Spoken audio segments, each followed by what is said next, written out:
మైన దేవుని పిల్లలారా, ప్రభువు వారి పేరట మీ అందరికీ వందనాలు.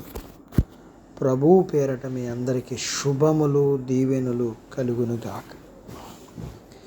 ఈ ఉదయకాలం పరిశుద్ధ గ్రంథము నుండి దేవుని వాక్యాన్ని చదువుకుందాం. ఆమోసు గ్రంథము 9వ అధ్యాయం 9వ వచనాన్ని చదువుతున్నాను. నేను ఆజ్ఞ ఇయ్యగా ఒకడు ధాన్యము జల్లెడతో జల్లించినట్లు ఇశ్రాయేలులను అన్ని జనులందరిలో జల్లింతును గాని ఒక చిన్న గింజైనను నేలరాదు.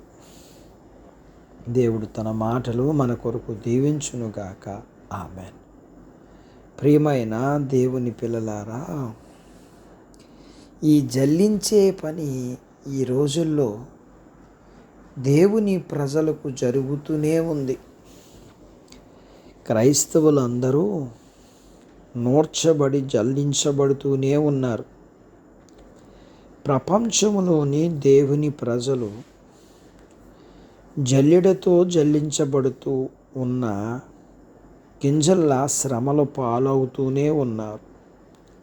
అయితే ఒక మాట, కొన్నిసార్లు జల్లెడ సాతాను చేతిలో ఉంటుంది. మనల్ని వాడు పైకి విసిరేసి పట్టుకుంటాడు.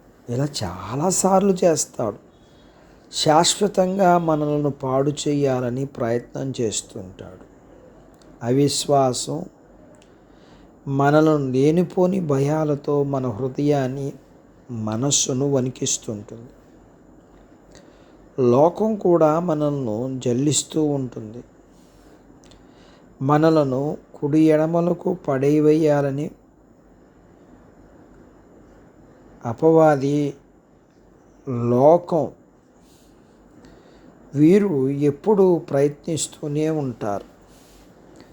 ఒక బాధాకరమైన విషయం ఏమిటి అంటే, దేవుని పిల్లలకు శ్రమతో జల్లింపబడుతున్న సమయంలో దేవుని సంఘమును విడిచి సంఘము కూడా చాలా కోపముతో శ్రమలో జోడిస్తుంటారు. ఇలా జరగటం కూడా మేలే. శ్రమల ఫలితంగా గింజల నుండి పొట్టు రాలుతుంది. అలాగే శ్రమలు కలుగుట వలన మనం కూడా చాలా వరకు సరిచేయబడతాం. అందుకొను లేఖనములో శ్రమ కలుగక మునుపు త్రోవ విడిచి తిని శ్రమ పొందటం నాకు మేలు ఆయనని లేఖనములో సెలవిస్తుంది. అలా అని శ్రమలు బట్టి మనకు ఏమీ నష్టం, చనిపోవడం లాంటివి జరగవు.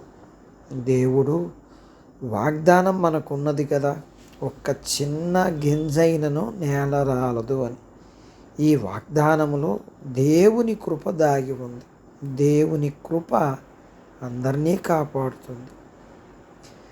దేవుని బిడ్డలకు నష్టం జరగకుండా దేవుడు భద్రత ఇస్తాడు. అట్టి బాధ్యత దేవుడు మనకు దయచేయునుగాక. ఆమేన్. దేవుడు తన మాటలు మన కొరకు దీవించునుగాక.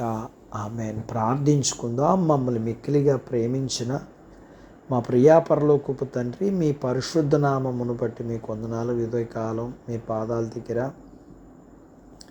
మీ లేఖనాన్ని మేము నేర్చుకోవడానికి సహాయం చేశారు. అయ్యా, మీరు మా జీవితంలో ఏ విధంగా భద్రత ఇస్తారో నాయన మేము నేర్చుకోవడానికి సహాయం చేశారు.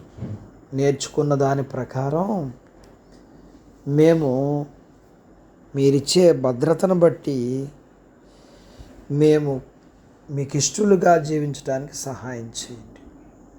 వీరిని, వీరి కుటుంబాన్ని, వీరికి కలిగినంతటిని దీవించమని, చిన్న బిడ్డలను, యవనస్తులను, వృద్ధులను, స్త్రీ పురుషులను, వారి చదువులు, ఆరోగ్యాలు, ఉద్యోగాలు, పొలాలు, పశువులను దీవించి, వివాహం కాని వారికి జరగటానికి, గర్భం లేని వారికి గర్భము, గర్భం కలిగిన వారికి సుఖమైన ప్రసూతి ఇచ్చి, మీ పిల్లలకున్న ప్రతి అవసరత సమస్యలలో మీరు సహాయం చేసి మహిమ పొందమని యేసు ప్రభువు వారి పేరట స్తుతించి ప్రార్థించి అడిగినవన్నీ పొందుకొని ఉన్నాము తండ్రి.